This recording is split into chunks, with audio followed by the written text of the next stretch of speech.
Hello everyone, Ayodhya ব্লগের part 2 নিয়ে চলে এসেছি। তো সেদিন সকাল সকাল আমরা ঘুম থেকে উঠে স্নান ধান করে নতুন জামা কাপড় পরে বেরিয়ে পড়লাম হনুমানগাড়ির উদ্দেশ্যে। তো আমরা সবাই চলে গেলাম রাস্তা দিয়ে হাঁটতে হাঁটতে। আর হনুমানজির কাছে যাব, হনুমানজির প্রিয় লাড্ডু কিনবো না তা কি করে হয়। তো আমরা প্রসাদ নিয়ে নিলাম সকলে, আর সেই দোকানেই আমরা সবাই জুতো খুলে দিলাম। তারপর আমরা ওখান থেকে বেরিয়ে চলে যাই হনুমানজির কাছে পুজো দেওয়ার জন্য। আর বেরিয়েই দেখি বৃষ্টির ফোঁটা পড়ছে, তো কিছু তো করার নেই, হালকা হালকা বৃষ্টিতেই যেতে হবে আমাদেরকে। তো এখানে সবাই প্রায় অনেকেই আসলো পুজো দিতে। আর দেখতেই পাচ্ছ কত সুন্দর জায়গা। আর তার মধ্যে আমরা পৌঁছে গেলাম শ্রী হনুমানগাড়ির কাছে। আর আমরা ওই যে দেখাই যাচ্ছে হনুমানজির পুজো হচ্ছে, তো সব প্রচুর ভিড়। আমরা সবাই জয় শ্রীরাম বলতে বলতে চলে যাচ্ছি ওপরে। আর সবাই বলে, সবাই বিশ্বাস করে হনুমানজির কাছে আগে প্রথমে আসতে হয়। রাম মন্দির যাওয়ার আগে হনুমানজির কাছে এসে পারমিশন নিয়ে পুজো দিয়ে তারপর রাম মন্দির যেতে হয়। তো আমরাও সেই রকম বিশ্বাস করে চলে আসলাম আগে হনুমানজির কাছে। আর এত সুন্দর কাজ করা চারিদিকটা দেখে মনে হচ্ছিল দুর্গর মতো। তো আমরা চলে গেলাম ভিতরের দিকে। আর প্রচণ্ড ভিড়, এইটুকু পথ যেতে মনে হচ্ছিল কতটা টাইম লাগছে। তো 76টা সিঁড়ি পার করে প্রায় আমরা উপরে উঠে আসলাম। তারপরে আমরা এখানে দেখতে পেলাম হনুমানজিকে। আর হনুমানজিকে দেখে পুরো মনটা আমাদের জুড়িয়ে গেল। আর কি সুন্দর লাগছে দেখে, তোমরা দেখতেই পাচ্ছ। সবাই নিজেদের প্রসাদ দিচ্ছে, পুজো করছে। আর তারপরে ওখান থেকে বেরিয়ে চারিদিকটা দেখতে দেখতে আমরা চলে আসলাম বাইরের দিকে। আর বাইরের দিকে এসেই দেখছি বৃষ্টি কমেনি, বৃষ্টি ফোঁটা পড়তেই আছে। তার মধ্যে আমরা ওখান থেকে বেরিয়ে গেলাম। আর বেরিয়ে আমরা চলে গেলাম রাম মন্দিরের উদ্দেশ্যে। আর এত সুন্দর জায়গা, চারিদিকটা মনে ছিল ওখানেই থেকে যায়। তো প্রচুর বড় জায়গা। তো এখানে একটা ব্যারিকেডের মতো ছিল, সবাই এই লাইনের ভেতর দিয়েই যাচ্ছিল। তো আমিও চলে গেলাম ভেতর দিয়ে। আর ভেতরে গিয়েই দেখতে পাই রাম মন্দিরের সেই চূড়াটা, ওই যে তোমরা দেখতে পাচ্ছ রাম মন্দিরের পতাকাটা উঠছে। তো তারপরে ভেতরে চলে গেলাম। আর ভেতরে গিয়ে এমন একটা কথা জানতে পারি যেটা শুনে আমার মনটা পুরো চুরমার হয়ে যায়। এতটা মন খারাপ হয়েছিল কি বলার নেই। তো তোমরা দেখো কি জন্য আমার মন খারাপ হয়েছিল। মোবাইলকে ইতি, কারণ মোবাইলটা জমা নিয়ে নিবে, তো রাম মন্দিরের ছবি তুলতে পারবো না। তো এই যে চারিদিকটা, তো চলো টাটা, ফোনটা জমা দিয়ে দিই, তারপর আমরা যাবো রাম মন্দিরে দর্শন করতে। তো এখানে ফোন, জুতো, পার্স, বটল, ওয়াচ, চশমা সব কিছু জমা করে দিই, তারপর আমরা ভেতরে চলে যাই। ফোন নিয়ে এলাম ওই যে ওখান থেকে। এবার আমরা বাইরে বেরোচ্ছি, জানি না এবার কোথায় ঘুরতে যাবো।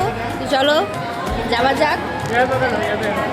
পুরো চারিদিকে ঘুরে ক্লান্ত অনেক, সেই কখন গেছি 2-3 ঘন্টা পর প্রায় বেরোলাম। ফোন ছাড়াই ঘুরে নিলাম পুরোটা। তারপরে ফোন, জুতো সব নিয়ে বাইরে বেরিয়ে গেলাম। আস্তে আস্তে চারিদিকটা দেখতে দেখতে চলে আসলাম। আর বাইরে বেরিয়ে দেখছি খিচুড়ি প্রসাদ দিচ্ছিল, তো সেখানে আমরা সকলের প্রসাদ নিয়ে নিলাম। তারপরে বেরিয়ে লাড্ডু, তারপরে জলের বোতল এগুলো দেওয়া হচ্ছিল, তো সেগুলো নিয়ে নিলাম। নিয়ে আমরা বাইরে চলে আসলাম। বাইরের দিকে দেখছো কতটা ভিড়। তো সেই ভিড়ের মধ্যেই আমরা আস্তে আস্তে বেরিয়ে গিয়ে চলে গেলাম টোটো ধরার জন্য। তো টোটো ধরে আমরা চলে যাব হোটেল, কারণ আমরা ভোর 6টার দিকে বেরিয়েছিলাম। আর প্রায় 1টার দিকে আমরা রুম ঢুকেছি। আর রুম ঢুকেই যেটা দেখতে পাই সেটা হচ্ছে এই যে রামের বাহন।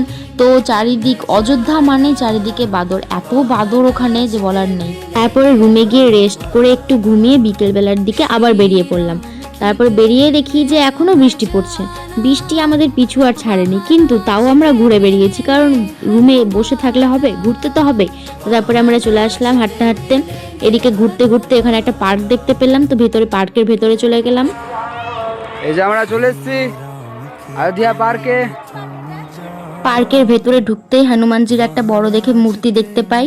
তো সেখানে গিয়ে প্রণাম করে নিলাম, কিছু ফটোজ ক্লিক করলাম, চারিদিকটা ঘুরলাম। ঘুরে সুন্দর জায়গাটা, কি সুন্দর করে সাজানো চারিদিকটা, আমার তো খুব সুন্দর লেগেছে।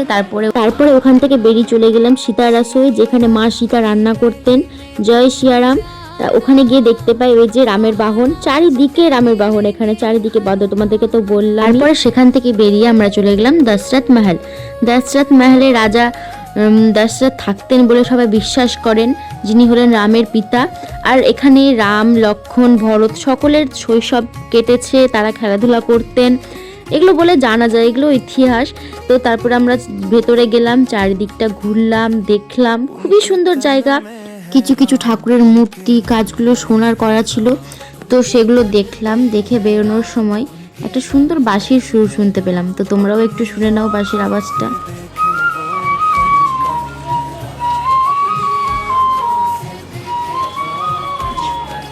তারপরে সেখান থেকে বেরিয়ে চলে গেলাম কানাক ভবন। আর এত বৃষ্টি পড়ছিল, তাও ভিজে ভিজে চলে গেলাম দেখতে। কানাক ভবন ছিল একটি সোনার প্রাসাদ, যেটি রানী কৈকেয়ী মাতা সীতাকে তার বিবাহে উপহার দিয়েছিলেন। তো আমরা সেটা দেখতে চলে গেলাম ভেতরের দিকে। আর ভেতরে ঠাকুরের মূর্তিগুলো ছিল, তো সেগুলো দেখলাম। আর চারিদিকটা খুবই সুন্দর করে সাজানো, কত সুন্দর ডিজাইন করা চারিদিকে। পর সেখান থেকে বেরিয়ে আমরা চলে যাই আমাওয়া রাম মন্দির, যেটা রাম মন্দিরের উল্টো সাইডে অবস্থিত। সেখানে সকল ভক্তদের বিনামূল্যে প্রসাদ খাওয়ানো হয়। তো ওখানে আধার কার্ড দিতে হয়, মানে ফ্যামিলির একজনের আধার কার্ড দিতে হবে, তারপরে তুমি ওখানে প্রবেশ করতে পারবে। ওখানে জুতো খুলে তোমাকে খাবার ওখানে যেতে হবে। তো তারপরে আমরা ভেতরে চলে আসি আর আমরা খাবার জন্য বসে পড়ি। তো প্রথমে আমাদেরকে প্লেট, গ্লাস সব দিয়ে দেয়। তারপর এক এক করে আলু সেদ্ধ, ওদের ভাষায় কি বলে আমি সেটা জানি না, তারপরে আচার, তারপরে একটা মিঠাই দেয়, যেই ওরা সেটা বলে প্রথমে মিঠাইটা খেয়ে নিতে। তারপরে ওরা এক এক করে খিচুড়ি, লুচি, তরকারি, পাঁপড়, তার সাথে ঘিও দেয়। তো তারপরে আমরা খাওয়া দাওয়া শুরু করি। খেয়ে দিয়ে আমরা ওখান থেকে আস্তে আস্তে বেরিয়ে পড়ি। তো বেরিয়ে আমরা চলে আসি বাইরে। তারপরে বাইরে বেরিয়ে আমাদের জুতোগুলো যে জমা দিয়েছিলাম, সেই জুতোগুলো আমরা সব নিয়ে নিই। তারপরে আমরা সোজা হোটেলে চলে যাই। তো আজকের মতো টাটা, পরে আবার নেক্সট ভিডিওতে দেখা হবে। তো চলো টাটা, বাই বাই।